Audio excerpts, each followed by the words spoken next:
दोस्तों नमस्कार, मैं हूं विनीता यादव। लोकतंत्र पर मंडराते खतरे के बारे में चिंता करना बहुत जरूरी है। मुख्य चुनाव आयुक्त की नियुक्ति में सीजीआई की भूमिका को खत्म करना एक बहुत ही खतरनाक कदम है।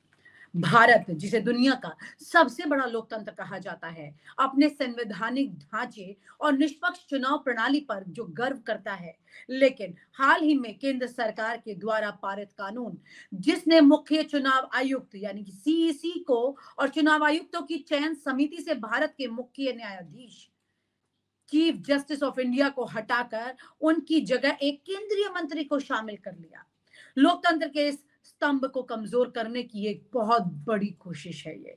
और ये इसका असर आप देखेंगे आगे। चुनाव आयोग पर जिस तरह से अभी तक सवाल उठ रहे थे, ये उसको और ज्यादा पुख्ता करता है। ये बदलाव न केवल चुनाव आयोग की स्वतंत्रता और निष्पक्षता पर सवाल उठा रहा है, बल्कि ये संविधान और सुप्रीम कोर्ट के ऐतिहासिक फैसले के भी खिलाफ है। ये एक ऐसी स्थिति पैदा करता है जहां सत्तारूढ़ सरकार को चुनाव आयोग की नियुक्तियों पर अधिक कंट्रोल मिल जाता है। वो अपने मुताबिक चुनाव आयोग में चुनाव आयुक्त रख सकते हैं। सीजीआई की भूमिका इसे बैलेंस कर देती थी, सरकार की मनमानी नहीं चलने देती थी। लेकिन अब सरकार की खुली मनमानी चलेगी, क्योंकि उनका ही एक केंद्रीय मंत्री उसमें मेंबर हो गया है। सीजीआई की जगह पर प्रधानमंत्री तो खुद ही उसमें मेंबर है। आप समझिए चुनाव पर कितनी बड़ी चिंता के बादल मंडरा रहे हैं। सुप्रीम कोर्ट का ऐतिहासिक फैसला और सीजीआई की भूमिका क्या है इसमें, इसे समझिए जरा। 2 मार्च 2023 को सुप्रीम कोर्ट ने एक ऐतिहासिक फैसला सुनाया था, जिसमें चीफ इलेक्शन कमिश्नर और चुनाव आयुक्तों की नियुक्ति के लिए एक 3 सदस्य समिति का गठित करने का आदेश दिया गया। इस समिति में प्रधानमंत्री, विपक्ष के नेता और चीफ जस्टिस ऑफ इंडिया शामिल थे। इस व्यवस्था का मकसद था कि चुनाव आयोग की नियुक्तियां किसी एक पक्ष के प्रभाव से मुक्त रहें, किसी का दबाव इस पर ना हो और देश में स्वतंत्र और निष्पक्ष चुनाव हो सके, ये बात सुनिश्चित की जा सके। सीजीआई को इस समिति में शामिल करने का मुख्य कारण उनकी स्वतंत्रता और निष्पक्षता भी थी, क्योंकि चीफ जस्टिस ऑफ इंडिया एक ऐसा पद है जिस पर सवाल उठाना मुश्किल है। और उनका ये इस कमेटी में होना, इस समिति में होना, ये सुनिश्चित करता था कि चुनाव आयुक्तों की नियुक्ति निष्पक्ष होगी। लेकिन अब वो तो खुद ही इसका हिस्सा नहीं, न्यायपालिका, कार्यपालिका और विधायिका से स्वतंत्र है। यहाँ पर सीजीआई की जो तस्वीर अब दिखाई दे रही है उसे समझिए। और सीजीआई का चयन समिति में होना इस बात का प्रतीक था कि संवैधानिक संस्थाओं पर सरकार का नियंत्रण सीमित रहेगा। केंद्र सरकार का नया कानून लोकतंत्र को खतरे में डालने वाला कदम है। दिसंबर 2023 में केंद्र सरकार ने एक नया कानून पारित किया, जिसमें चयन समिति से सीजीआई को हटाकर उनकी जगह केंद्रीय मंत्री को शामिल कर दिया गया। अब ये समिति प्रधानमंत्री, विपक्ष के नेता और कैबिनेट मंत्री मिलकर बनाएंगे। अब आप समझिए कि यहां पर मेजॉरिटी किसकी है, प्रधानमंत्री और कैबिनेट मंत्री और उसके अलावा विपक्ष के नेता। ठीक है। अब आप पहले से ही जानते हैं वक्फ बोर्ड वाले मामले में पार्लियामेंट कमेटी में किस तरह से तमाम तरह की चिंताएं निकल कर आ रही हैं, कितना बवाल वहां हो रहा है और यहां पर क्या होगा इसका अंदाजा आप लगा सकते हैं। ये बदलाव चिंताजनक क्यों है, ये समझना जरूरी है। सुनिए, स्वतंत्रता का उल्लंघन यहां पर होगा। सीजीआई का चयन समिति में होना चुनाव आयोग की स्वतंत्रता को सुनिश्चित करता था। अब सरकार का प्रतिनिधित्व 2 सदस्य, प्रधानमंत्री और एक कैबिनेट मंत्री, उनके द्वारा होगा, जिससे समिति पर सत्ता पक्ष का दबाव ज्यादा हो जाता है। ऐसे सुप्रीम कोर्ट के फैसले का उल्लंघन। सुप्रीम कोर्ट ने 2023 में साफ तौर पर कह दिया था कि सीईसी और चुनाव आयुक्तों की नियुक्ति प्रक्रिया को कार्यपालिका से अलग रखना चाहिए। ये कानून सीधे उस फैसले के विपरीत है जो अब होने जा रहा है। चुनाव आयोग की निष्पक्षता पर सवाल। चुनाव आयोग का मुख्य कार्य है स्वतंत्र और निष्पक्ष चुनाव कराना। यदि इसकी नियुक्तियां सरकार के प्रभाव में होंगी तो इसकी निष्पक्षता पर संदेह लगातार बना रहेगा। और बता दें आपको कि चुनाव आयोग तो पहले ही संदेह के घेरे में 360 डिग्री घुमा हुआ है। यहाँ पर किस तरह से लगातार सवाल उठते रहे हैं। दरअसल जब ये सुप्रीम कोर्ट ने इस फैसले का उल्लंघन किया था, उस वक्त देश के सीजेआई थे डीवाई चंद्रचूड़, और अब उनके रिटायरमेंट के बाद सीजेआई संजीव खन्ना ने इस मामले से खुद को अलग कर लिया। ये क्या खेल है, इसे समझने की जरूरत है। पहले मैं आपको इसका इतिहास बताऊं कि एक इतिहास से सीख जरूरी क्यों है। चुनाव आयोग की स्वतंत्रता हमारे इतिहास के पन्ने हमें क्या बता रहे हैं कि क्यों होनी चाहिए, क्यों जरूरी है। 1950 में भारत की चुनाव प्रणाली की नींव रखी गई। तब से यह सुनिश्चित किया गया कि चुनाव आयोग एक स्वतंत्र और निष्पक्ष संस्था बने। चुनाव आयोग की स्वतंत्रता ने भारत को एक मजबूत लोकतंत्र बनाने में अहम भूमिका निभाई। जब देश आजाद हुआ उसके बाद की तस्वीर है ये। 1990 के दशक में टीएन शेषन के कार्यकाल को याद कीजिए। उनके सख्त फैसलों ने चुनाव प्रक्रिया में ट्रांसपेरेंसी और निष्पक्षता को कंफर्म कर दिया था। अगर चुनाव आयोग पर सरकार का नियंत्रण होता तो शायद ऐसे बदलाव संभव ही नहीं हो पाते। इतिहास ने बार बार दिखाया कि जब जब चुनाव आयोग की स्वतंत्रता कमजोर हुई, तब तब लोकतंत्र संकट में घिर गया। आइए अब आपको आंकड़ों की जुबानी बताते हैं सरकार और चुनाव आयोग का संबंध। लोकतंत्र सूचकांक 2022 के इकोनॉमिस्ट इंटेलिजेंस यूनिट के अनुसार भारत का लोकतंत्र सूचकांक 46वें स्थान पर था। अगर संवैधानिक संस्थाओं की स्वतंत्रता कमजोर होती है तो ये रैंक और ज्यादा गिर जाएगा। चुनावी प्रक्रिया पर प्रभाव। 2019 के लोकसभा चुनाव में 66.4% मतदान हुआ। यह दर्शाता है कि भारत के लोग अपने मताधिकार को लेकर जागरूक हैं। लेकिन अगर चुनाव आयोग की निष्पक्षता पर सवाल उठते हैं तो मतदान प्रतिशत और लोकतंत्र में विश्वास कम हो जाएगा। याचिकाकर्ताओं का तर्क, लोकतंत्र की रक्षा के लिए संघर्ष। समझिए इसे।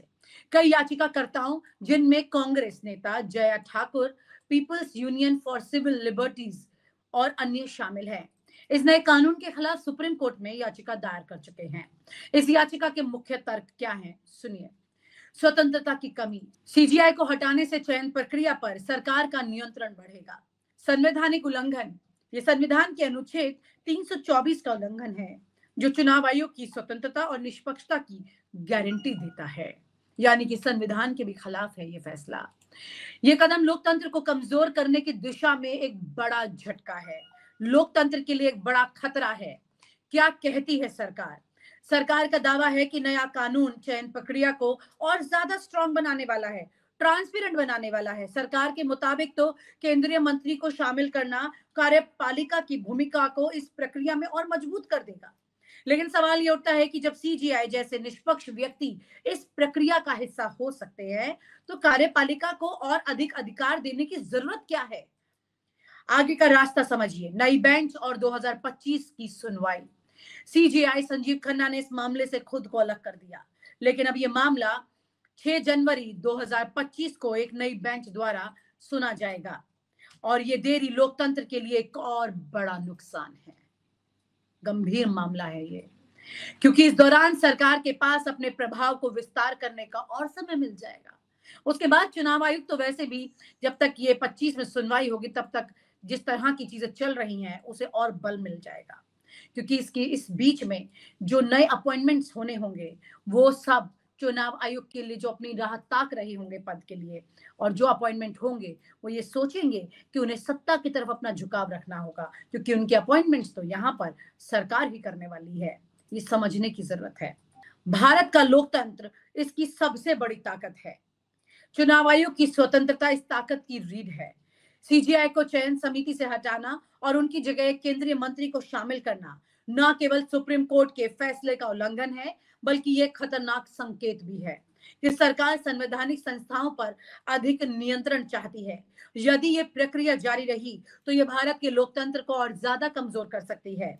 भारत के नागरिकों, विपक्षी दलों और न्यायपालिका को एक साथ आकर के इस खतरे का सामना करना होगा, ताकि देश की लोकतंत्र व्यवस्था जो है वो ठीक रह सके। लेकिन अभी ऐसी तस्वीर दिखाई नहीं देती है। चिंता की बड़ी बात यहाँ पर यह है कि जिस फैसले के खिलाफ सुप्रीम कोर्ट में सुनवाई जब हो रही थी और जिसमें खुद संजीव खन्ना उस वक्त मौजूद थे, उन्होंने खुद को अब की बार इस फैसले से सीजीआई के पद पे रहने के बाद अलग क्यों कर लिया? वो तो यहाँ पर स्पेशल कॉल लेकर इस मामले में एक बड़ा फैसला खुद दे सकते थे। उन्होंने ऐसा क्यों किया? और ना सिर्फ अलग किया, बल्कि उसे 2025 की जब सुनवाई तक आगे टाल दिया है। अब दिसंबर से अगले महीने में जब ये सुनवाई होगी, उस वक्त तक के बीच में और बल और तैयारी करने का वक्त जो है सत्ता पक्ष को मिल जाएगा। ऐसे में संजीव खन्ना ने ये फैसला क्यों लिया? संजीव खन्ना जो कि देश के सीजीआई हैं इस वक्त, अब लगातार ये सवाल उठने लगे हैं कि जो भी सोशल मीडिया है वो देश के सीजीआई को, इसकी इमेज को सीधा खतरे में डाल देता है। लेकिन ये जवाब अभी तक शायद खुद रिटायर हो चुके डीवाई चंद्रचूड़ जी के पास भी नहीं है कि जो सवाल सोशल मीडिया ने उठाए थे उसके जवाब ठीक से वो दे तक नहीं पाए। भले ही कोर्ट की दीवारों के बीच में वो बड़े फैसले लेते हों जिसे देश मानता हो, लेकिन एक बात लोकतंत्र पुख्ता करता है कि उन्हें भी वो कुछ जवाब देने चाहिए जो देश की करोड़ों जनता उनसे पूछना चाहती है। ये बात भी तो सुनिश्चित करती है कि देश में लोकतांत्रिक व्यवस्था बरकरार रहे, क्योंकि सीजीआई के पद से निष्पक्षता की उम्मीद करना करोड़ों की जनता के लिए बहुत ज्यादा जरूरी है और इस उम्मीद को बनाए रखना देश के न्यायपालिक व्यवस्था के लिए बहुत ज्यादा जरूरी है। यहाँ पर सवाल ये उठता है कि सीजीआई संजीव खन्ना ने खुद को इस मामले से अलग करके कौन सा इशारा कर दिया है, और अगर इस मामले में सीजीआई का पद कमेटी में बरकरार रहा, इस समिति में बना रहा, तो वाकई में लोकतांत्रिक व्यवस्था पर विश्वास बनेगा आगे। लेकिन अगर ये नहीं बना रहा और यहाँ पर एक कैबिनेट मंत्री, सब जानते हैं कि मोदी जी की कैबिनेट में तमाम मंत्री सिर्फ छींकने तक की परमिशन खुद से लेते हैं, बाकी सब मोदी जी से सलाह मशवरा करने के बाद ही कुछ कर सकते हैं। ऐसे में कैबिनेट मंत्री का वहां होना, वो भी खुद नरेंद्र मोदी जी के साथ में होना, यानी कि प्रधानमंत्री के पद के साथ में होना, क्या मायने रखता है? उस पद के ऐड ऑन होने से, उस पद के शामिल होने से क्या नया फर्क पड़ जाएगा, ये समझ में नहीं आता है। यहाँ पर सीजीआई का पद और एक कैबिनेट मंत्री के पद में क्या डिफरेंस है, ये कि आम आदमी तक जानता है। जितने लोग इस वीडियो को देख रहे हैं वो खुद ये समझ पा रहे होंगे इसका मतलब क्या है। आप हमें कमेंट कीजिए, इस मामले पर अपनी राय जरूर लिखिए। ये बहुत गंभीर मुद्दा है, आपको इसके बारे में पढ़ना भी चाहिए और जो बात हमने बताई है आपको इसे सुनना भी चाहिए और अपनी राय भी सामने जरूर रखनी चाहिए। और आप हमसे जुड़े रहने के लिए सब्सक्राइब करें YouTube पर, फॉलो करें Twitter पर और लाइक करें Facebook पर। और ज्यादा जानकारी के लिए आपको टाइप करना होगा सिर्फ न्यूज़ नशा।